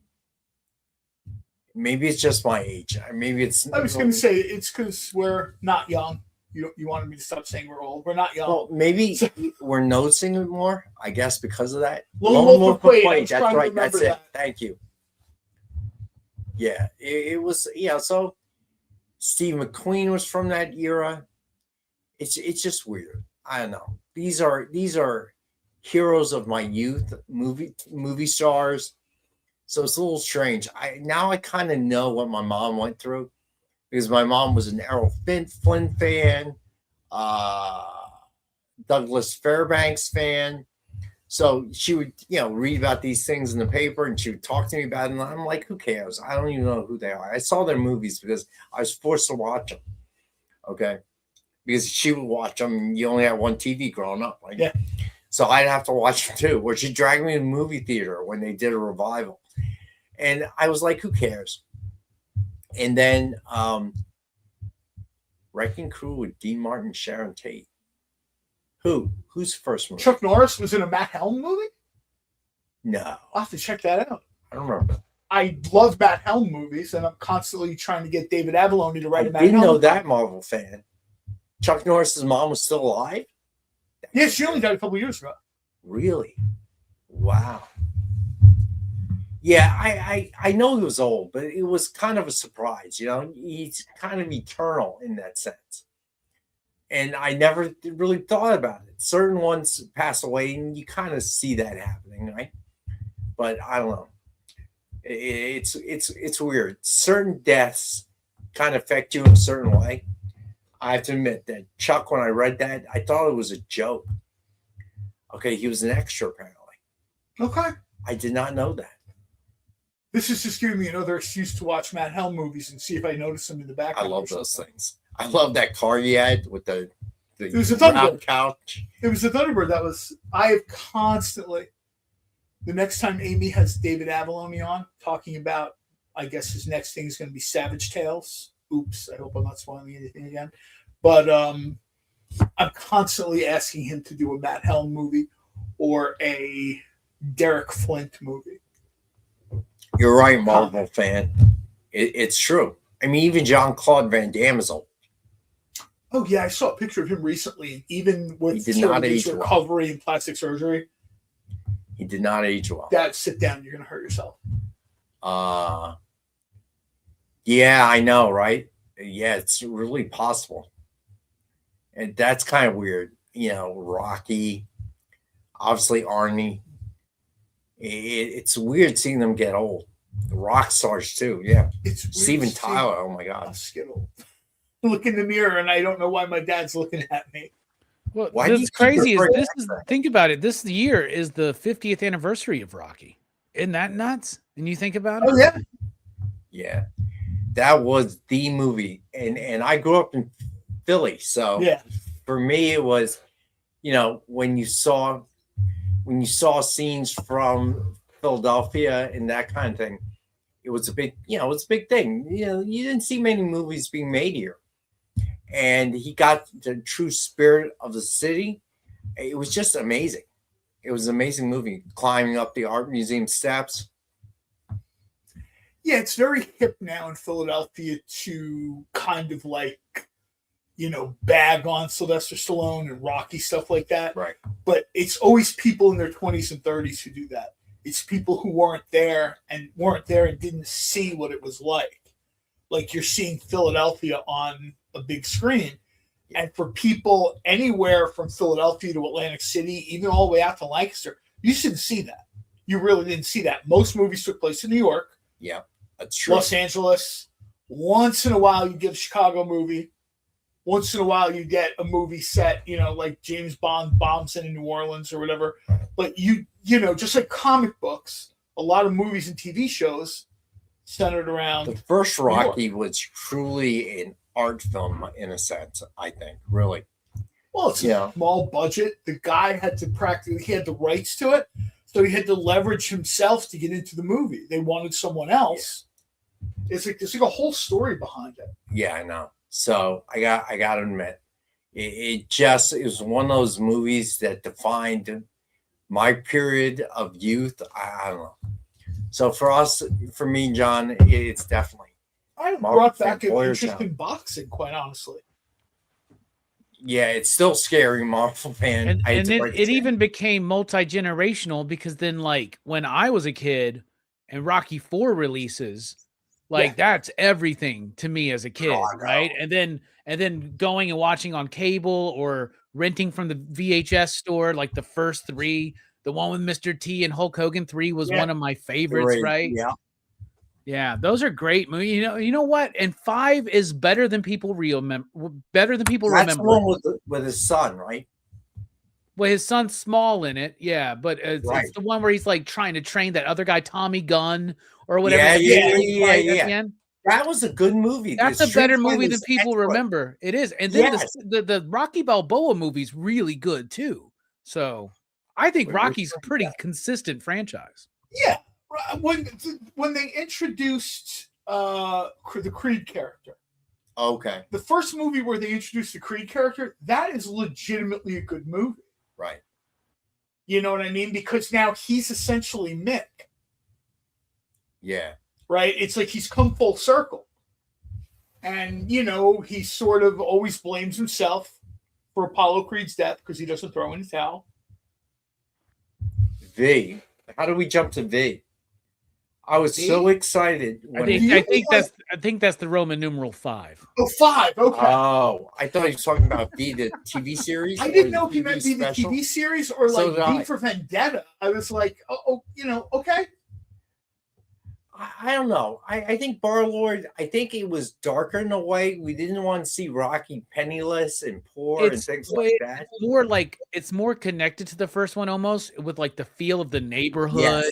It's not about the fame. Like 2, 3, and 4 kind of deal with Rocky being like famous, and some of them go into it living in a mansion. Think of it this way, though: how many people from the '80s do we know? Rocky is essentially, even though the first movie's in the '70s, Rocky is essentially quintessential '80s character, right? How many people do we know from the '80s that wind up broken down and penniless? Right. There were a ton of athletes and entertainers. Yeah, I felt like it was. So I think that really movie is super reflective of that, where you find, he's living in like a row house, and, he's got like a folding chair that he goes to visit his wife's grave. I think that stuff is maybe some people miss that stuff or whatever, but that's all good stuff. That's all really good stuff. So I don't know. Did Tommy Gunn kill someone? I know he got AIDS and died. I don't know if he died. Yeah, he died.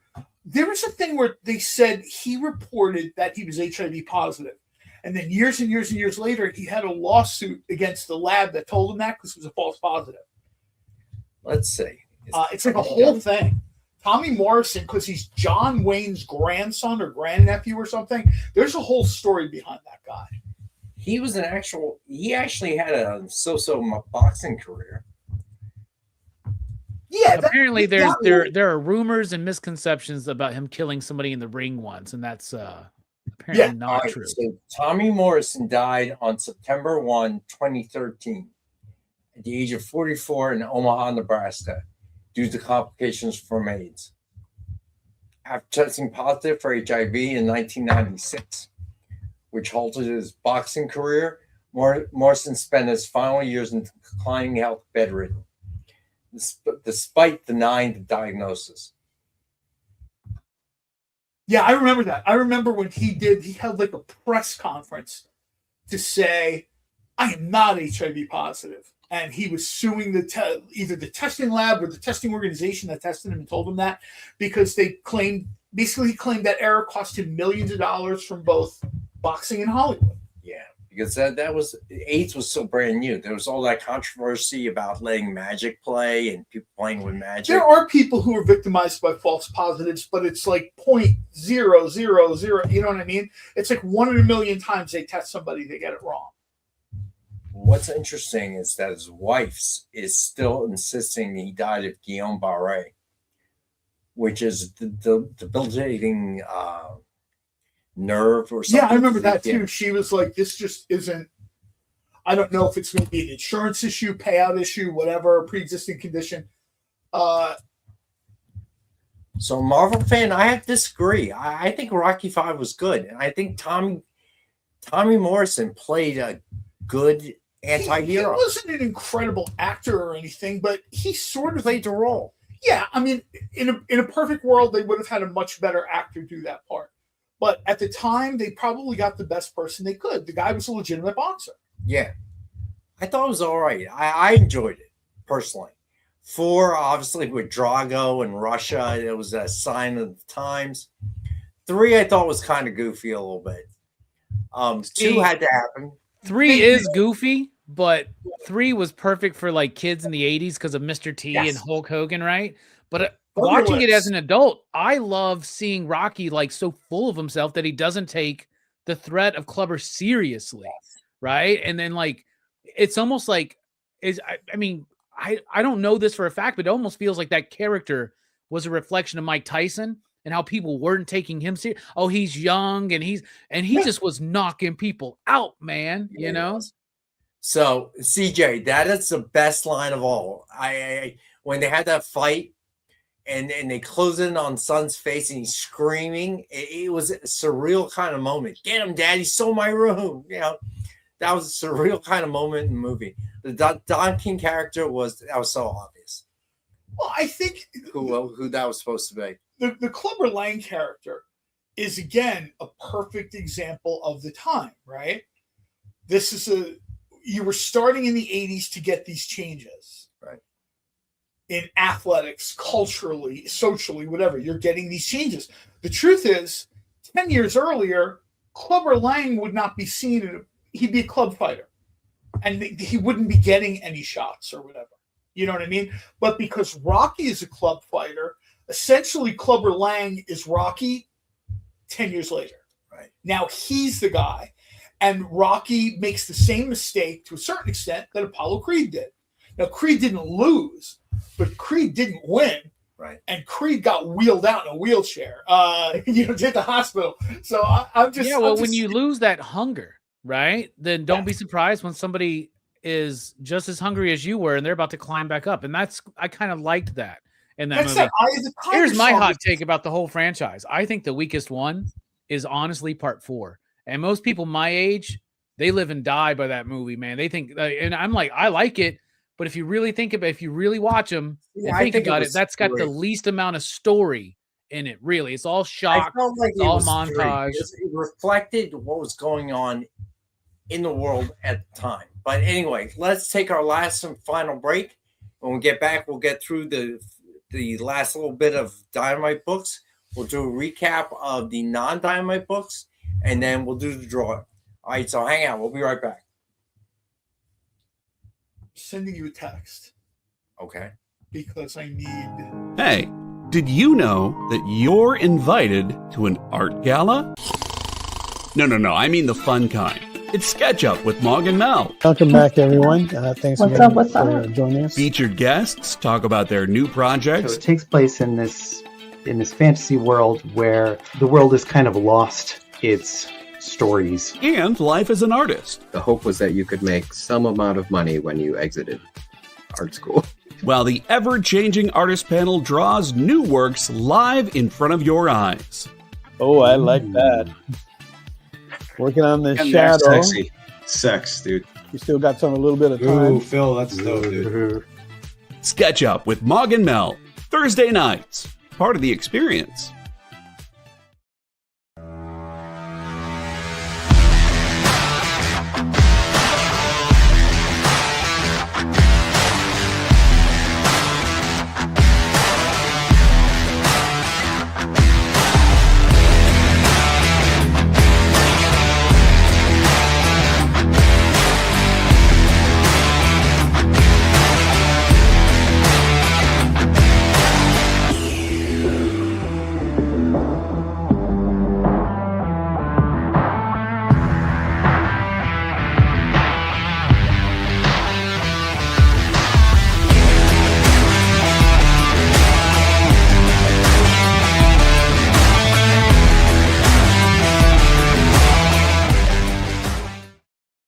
right, we are back. All right, so Vampirella 12, cover L, 120 ratio.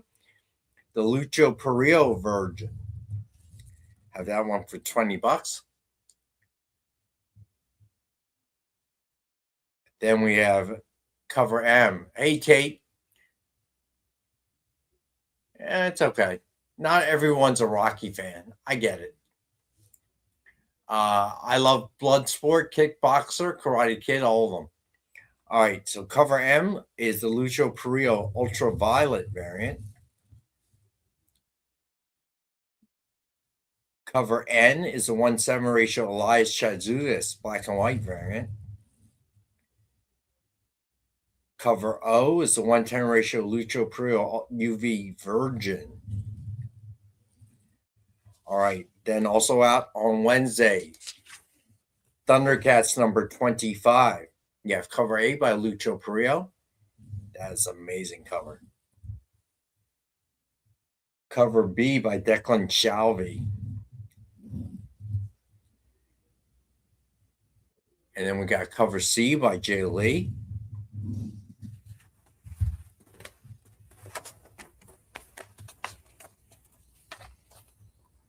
Cover D by Emilio Palou. Cover E, the Drew Moss action figure variant. Cover F is the blind bag.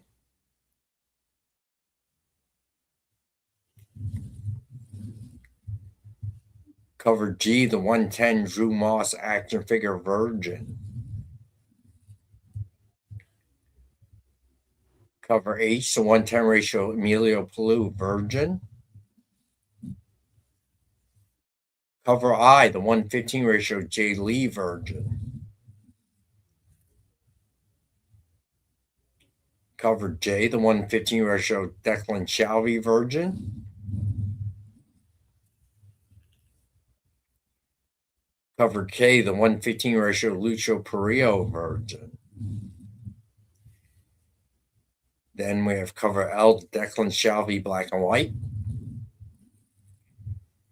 Then cover M, the 1/7 ratio Declan Shalvey black and white Virgin. All right. And those are Dynamite books coming out on Wednesday. All right, so let's do the recap of just the non-Dynamite books. Well, if you saw a Dynamite book you want, you can always fill out the submission form or email me if you have my email. Or I'll have them again on Wednesday's show. All right, so the giveaway tonight, if you got here late, is Batman number 44, signed by Tom King. All you have to do is enter the hashtag in the chat. Hashtag is EXP Monday, all lowercase. All right, then you have DF Dynamite 10-pack reader set. 10 random Dynamite titles, $3.99 cover price or higher, so a $40 retail or higher. And as always, we have $5. I'll just be here reading the etch can for Ben 10. Then the DF mystery box. Probably the last time I can do it, $70 because Nick will kill me. 2 CGC 9.8s, 2 metal cover or 2 metal covers or one of each. I was going to say, you better get these out there before he starts reading his emails because that's what he's doing. Either 2 CGCs or 2 metal covers or one of each is $100 retail, $200 retail right there. All right. John, speaking of Ben 10, by the way, you should check out my channel on Friday when I have one of the co-creators of Ben 10 and writer of the upcoming series, Joe Casey, on the channel again for a chat. Very cool. All right. 1 Virgin, 1 Sign, 1 Exclusive, and 10 back issues. $200 retail value guaranteed, and we've got it normally $85. Tonight we got it for $70. Well, we're glad to have you join us. Does that say Tape Prime? I can't see that very well. Yeah, it says Tape Prime. Tape Prime. We're glad to have everybody. Glad to know you're here, Tate. Join us twice a week. We're on Mondays and Wednesdays. Wednesday is a 1-hour show. I don't have the privilege of John and Robbie with me, but it goes a little bit faster. All right. Just saying. All right. Witchblade #1 with Witchblade cover sketch by Ian Wallace. This is really well done. Suggested really retail of $149.99.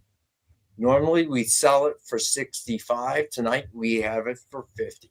It's a great deal. I'm surprised nobody's picked it up. This is really, really well done. There's a couple covers I'm surprised that are still here. I'm surprised this one is still here, and honestly, I'm surprised the New Gods, the Orion cover is still here. That's It's very funny cool. you mentioned that. New Gods #1 with Orion cover sketch by Jake Grave. Suggested retail of $149.99, and I have this one for $50. There's just something that kind of timeless about Kirby stuff, Yeah, for real. especially the stuff that's not the most hardcore Marvel stuff.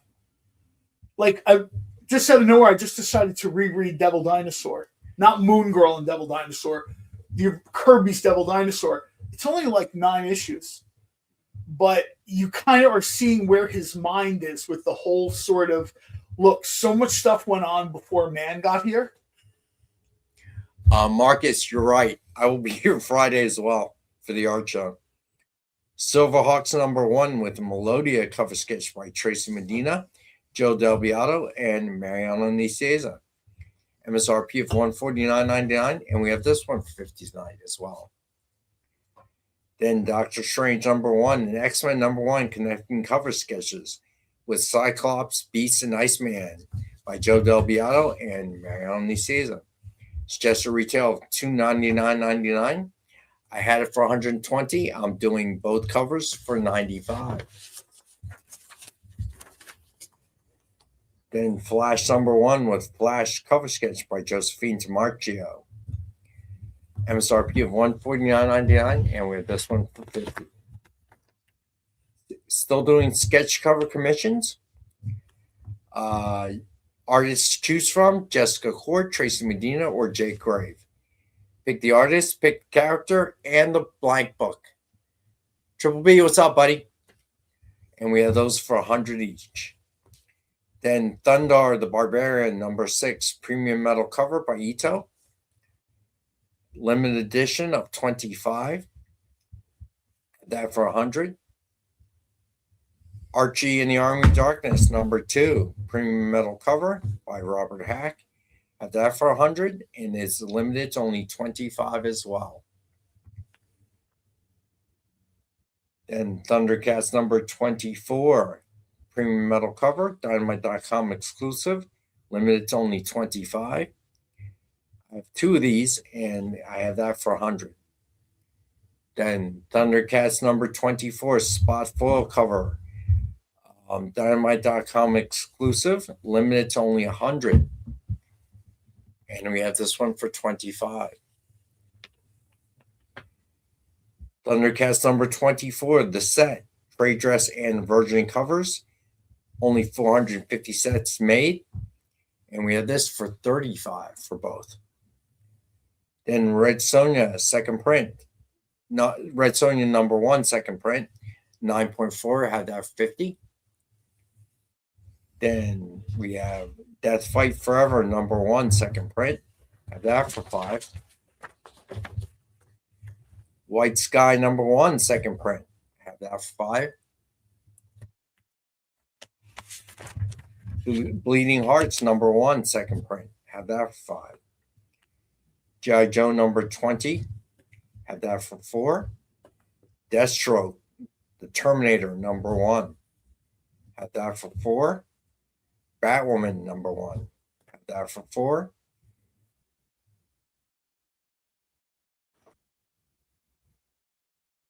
Triple B. What did I? What? I was No. going to say, did we miss something? We did. What did I miss? Did we not do the Vampirella? I thought No. we did. What? What's that? We did read the Vampirella stuff, right? Yeah. Triple B. Did you not see? What you missed, Rex, was that Triple B has been here the whole time. Oh, okay, got you. G.I. Joe #326. Have that for 4. Invincible Super Creep Show #1. Have that for 4. Lobo #1. Have that for 5. Invincible Universe Battle Beast #7. And I have that for 4. So Triple B, I haven't forgotten about your 10-pack of Vampies. I actually have it on my desk. just a little bit behind with the Amy not here this week and dealing with the severe back pain. So I'm a little bit slower than I usually am. But I should be able to get out in the next day or two, all right? This is also a good spot to remind everybody, if you haven't already, go over to Triple B's channel. Yes. And check it out. Very, very cool. The Haunted Basement, very cool. So also like, subscribe, join the membership, if you will, to the channel. Got some great suggestions about how to increase viewership. So I'm going to say it again. Thinking of ideas and ways to increase viewership, subscription rates, memberships, whatever. All right. So if you have an idea, send it to me. There are no bad ideas. Best way to blow up your channel? What's that? According to Robbie, the best way to blow up your channel is invest in good hair product. Or sell barbecue. Or sell barbecue, apparently. Yeah, sell barbecue on Whatnot. Let's go for it. Yes. Kyle will send me pics of good barbecue, and if that's what I need to do, I'll do it. I'm just saying, But if there's seriously. only one person on Whatnot doing it between John and Kyle, maybe we can get something going and some competition. You know, that's all I'm saying. The kitchen experience. So I know Kyle and John can cook. What can you do? I hope it goes better than the sketch covers you owe me. No, Robbie would be like the presenter. You know, like, hi, good evening. Yeah, Brother Rex, I'm a personality. You know, they call me an internet personality. That's what I am. Personality. You are that. I'm here to spruce things up with jokes about CBD and giant hands on Kirby artwork and stuff like that. That's what I'm here for. You know what, CJ? That's not a bad idea, but they need to give it to me. And a lot of the card sets we put out sell out. But maybe we should do that. Or box break. That's not a bad idea. You know, honestly, you know what my role here at the EXP on this show is? I'm like Dennis Miller that year that he was on Monday Night Football. Oh my God, that's great. That's an awesome analogy. Oh my God. I don't wonder what happened to Dennis Miller. With these very like contentious social and political times, I would think Dennis Miller would be back with a lot to say. If you really think about it, and I know that Weekend Update was before Dennis Miller, and maybe it's just because of my age and my era of SNL, but I've always thought of his run and Norm Macdonald's run on Weekend Update as kind of a precursor to The Daily Show. A lot, yeah, you're right. You're absolutely right. I would argue that till I'm blue in the face. Somebody watched Weekend Update and thought, "Hey, we can do a thing with that." News entertainment, like whatever whatever you. And want the crazy thing about The Daily Show is a lot of people don't remember the early days when it was Craig Kilborn before Jon Stewart, right? When it was way more parody and not so like The Daily Show is kind of like an actual news program and has been for a long time now, right? But like it used to be way different. I mean, isn't that where Stephen Colbert came from, right? If I remember correctly, and a bunch of other comedians.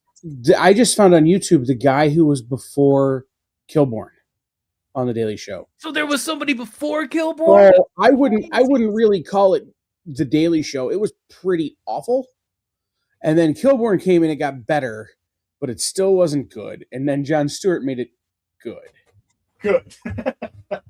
All right, so Marcus is right. I will be here for the art show on Friday because Amy's out. So, and I will have the prices this time, I promise. I will also be back Wednesday. It's 7 p.m. Eastern for the normal comic collectibles show. And then Robbie tonight at 9 p.m. Eastern. The movie is Henry, Portrait of a Serial Killer. All right. And I'll tell you right now, people should be prepared to strap in a little bit to watch that movie. Robbie does some fun movies. Robbie does horror movies, which might be the thing he's the most known for. This is a different kind of scary movie, I guess. This is sort of, I tell people, maybe make a cup of tea while you watch this. Yeah, and I guarantee you that at least probably half the panel is probably not going to like this movie. That's usually what happens when I've covered this on a couple of channels before, and usually half the panel, it would be easy for me to say they don't get it, but I would understand 100% why anybody would watch this movie and be like, not for me. Like, like 100%. The point of the movie is for it to not be enjoyable, right? So, yeah. Yeah, if you're sitting here clapping your hands and laughing watching this, you should maybe be on a watch list. It's not that kind of movie. But it's one of Michael Rooker's best performances, even though it was his you first should totally. film. If you're a Rooker fan, you should totally be watching this. So, Kyle, what do we It's got so coming long. up tonight It's amazing. after this show? We have nothing left tonight after the show because Bronze or Big B are sick, so Best Coast Comics is off tonight. And then I'm filling in tomorrow night Honoree's back tomorrow night. I'm doing my show Wednesday night that I normally do Monday night. And then I'm doing my Wednesday night show Thursday night because Mel and Mog are at C2E2. So needless to say, we're done for the night. Okay. So no reason not to tune into Robbie's movie night? Yeah, you don't even need to do the double tab thing. Yeah, you don't even need to watch the movie. Just hear us talk about it. But remember, Just guys, have- every sales show we have the rest of the week, including this one. So if you email Rex, hopefully they'll still count. A portion of the proceeds are going to either Wounded Warrior Project, Gary Sinise Foundation, or Mission 22 to help support our veterans because, well, we all see the news. So we don't need to go into that. But, we're trying to do something here where we support those people. So if you have money, come to the sales shows and buy stuff. There you go. I like that. I like that. That's like truth in advertising. Just come buy stuff. All right. So, Kyle, I think it's time to spin the wheel. See who our winner is. No whammies, no whammies, no. Good luck, everyone. There's never a whammy for this, right? Someone's always going to win. We should add a whammy in there just in case. Oh my God. The point is moot. The comic is mine. Triple B. Triple B. Look at that. Congratulations, bud. Cool. All right. So I'll send it out with your 10-pack, buddy. I was going to say, send it out with his Vampire tap. All right. So I will be back Wednesday at 7 p.m. Tonight at 9 p.m. Eastern. Check out Robbie's movie night. Hopefully John will be here next Monday. Robbie will be here next Monday. I will also be on Friday's original art show. And I swear I will have the prices this time around. All right. As we go through the Would you original like to art. buy this for an as of yet determined amount of money? I didn't. My sheet didn't have the prices, so we were just showing them. All right. Just pick them up. As always, I appreciate you guys with me every Monday. So even though I probably should have just stayed home lying in bed, I wanted to make an end because I'm in pain, but I'm sure there's worse pain in the world. Yeah, but dude, don't, it's comic books. Everybody would have understood. Robbie, Yeah, I know. By the time I would have got been here, I realized how bad it was. And by that point, it was, what am I going to do? All right. Thanks, Triple B. All right. So appreciate you guys. I will see everyone on Wednesday. Thank Robbie, you, have a Kyle. good week. Thank you, Robbie. Thank John. you, everybody. All right. Peace.